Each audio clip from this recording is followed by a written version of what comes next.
It's time to talk about groups. What is a group? A group is a very important concept in abstract algebra. We won't be going into too much details with groups. There's a lot of theorems that are left purely to mathematicians, but it's good for linguists to know what a group is.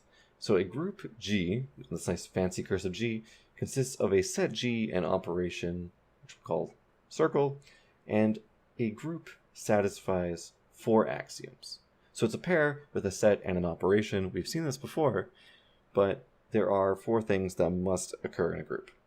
First of all, G is closed under the operation, which means that if I have 2 elements A, B in our set G, then it better be the case that A dot B is also going to be in G.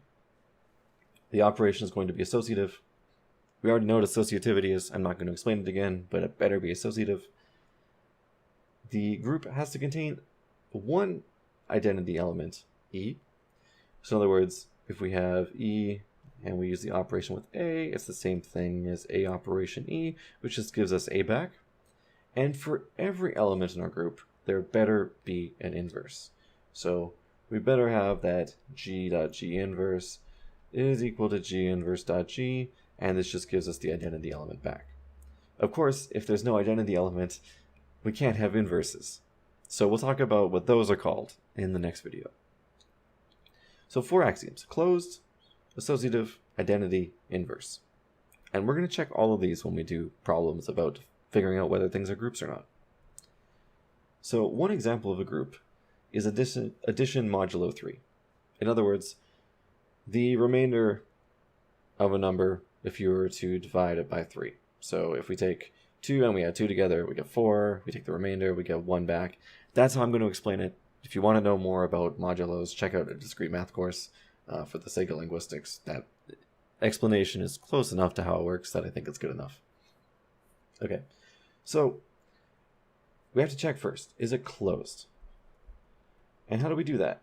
Well, we make sure that every element is in Z3, and I'll tell you right now, Z3 is just the set 0, 1, and 2. And then when we do an operation together, so let's say plus in this case, on 2 elements A and B, it better come back into that set 0, 1, and 2. In fact, if we take a look at the chart here, no matter what we do, we end up with a 0, 1, or 2 back. So it is closed. That's good. 2. Is it associative? And I urge you to check yourself. I'm not going to go through it because it's really tedious to make sure all combinations work. But yes, it is indeed associative. The third one, which is a little more challenging to figure out, is there an identity? So in other words, what is the identity with the plus operation equal to? Well, we need to find an element that takes everything that's paired with back to itself. So a good place to start is 0, of course, because we know with addition, 0 is usually our identity element. So if we take 0 plus 0, we get 0 back. 0 plus 1, we get 1 back. 0 plus 2, we get 2 back. And similarly on the other line, 1 plus 0 is 1, 2 plus 0 is 2. So yeah, 0 is going to be our identity element. And finally, 4, is there an inverse for every element? Which means if we take 0 plus 0 inverse, we better get 0 back. If we take 1 plus 1 inverse, we better get 0. And if we take 2 plus 2 inverse, we better get 0. So what are these inverses? Well, 0, what takes us back to 0 is 0? Well, it's just 1. So it's just 0. 0 plus 0 gives us 0. What about 1 plus 1 inverse? If we have 1, what takes us back to 0? Well, 2 takes us back to 0. So the inverse of 1 is going to be 2.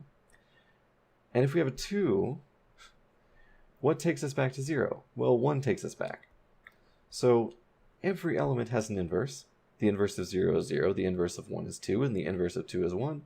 Therefore, it has an inverse, it has an identity, it's associative, it's closed. So this is a group. That's all it takes to satisfy these 4 axioms.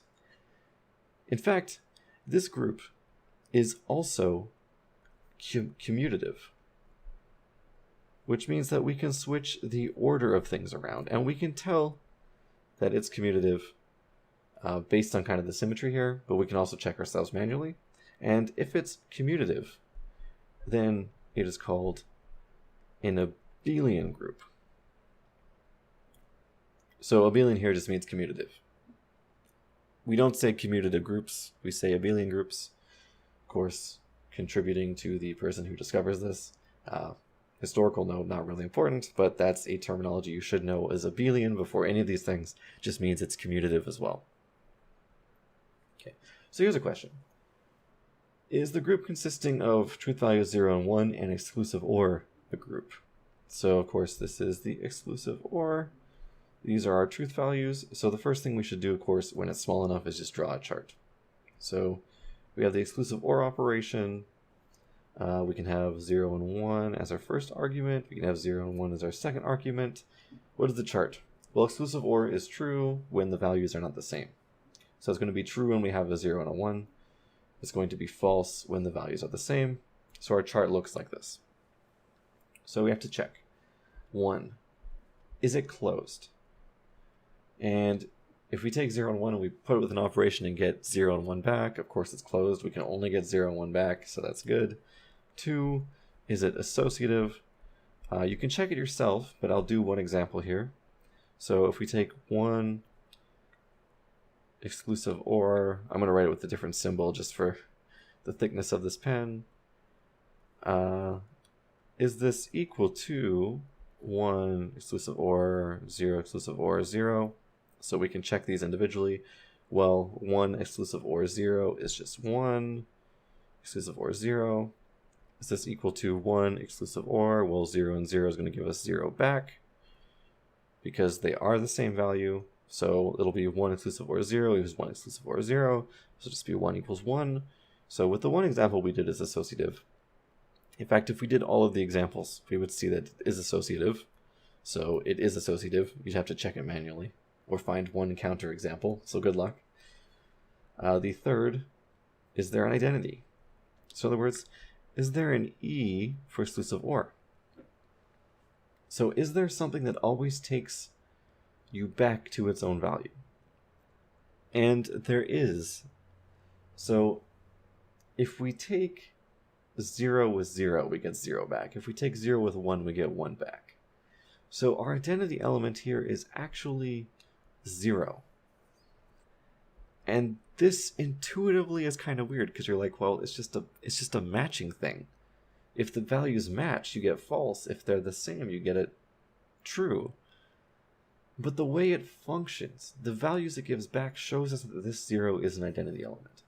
So if we take 0 with 0, we get 0 back. If we take 0 with 1, we get 1 back. And that's enough to satisfy the identity element. Because whatever it goes with on the right, it gives it back. Okay, what about inverses?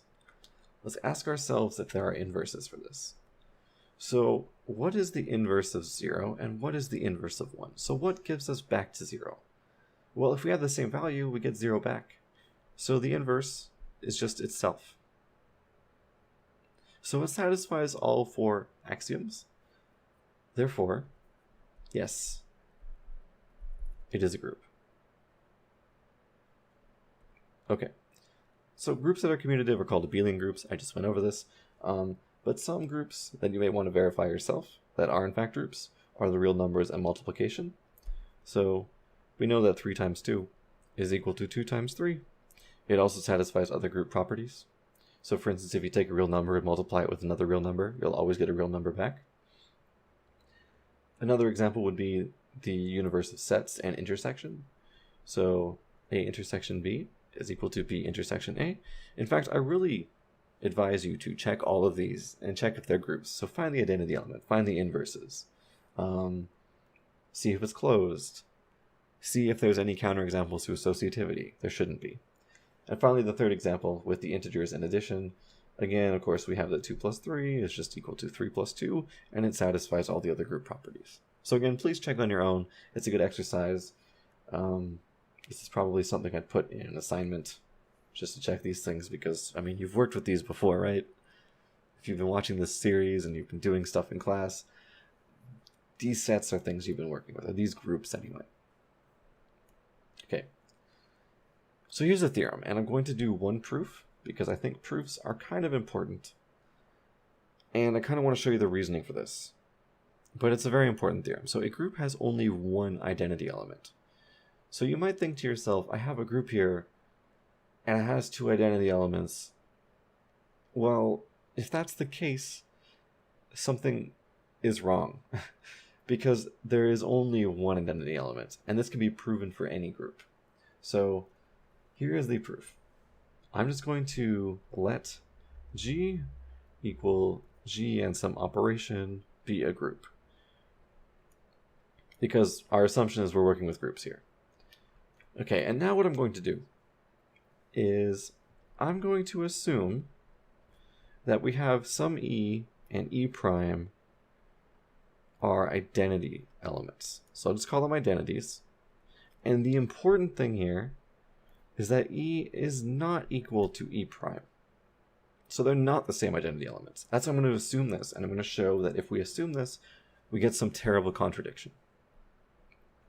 Okay, so what does this mean?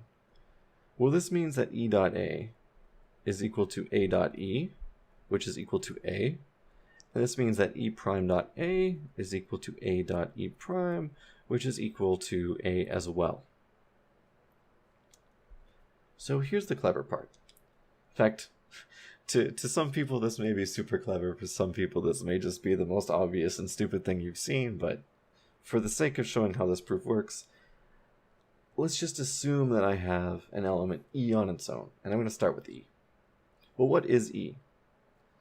Well, if we take the identity element E prime and then use the operation with E, well, this is just equal to E, right? So this is the same, because this E prime is an identity element, so it should map E back to itself. But what do we know about this group? Well, identities are commutative. Identities will always be commutative, which means that we can flip around E and E prime. So we can take E dot E prime.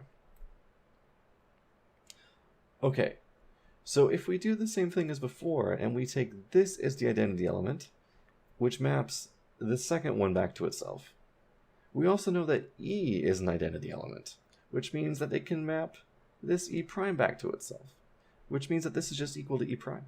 So we've found that these two identity elements are actually equal, which means if we have two identities and we assume they're not equal to themselves, eventually we come to the conclusion that, well, actually they are equal. Which means, by some contradiction in our reasoning here, that we can only have one identity element. Because if we have two and we say they're not equal, it turns out they're actually equal. So any group will have exactly one identity and no more. And we've proven this generally. So this wasn't proven for some specific group, this was proven for anything. So that's it for this video. If you have any questions, please leave them in the comments below, and I will do my best to answer them.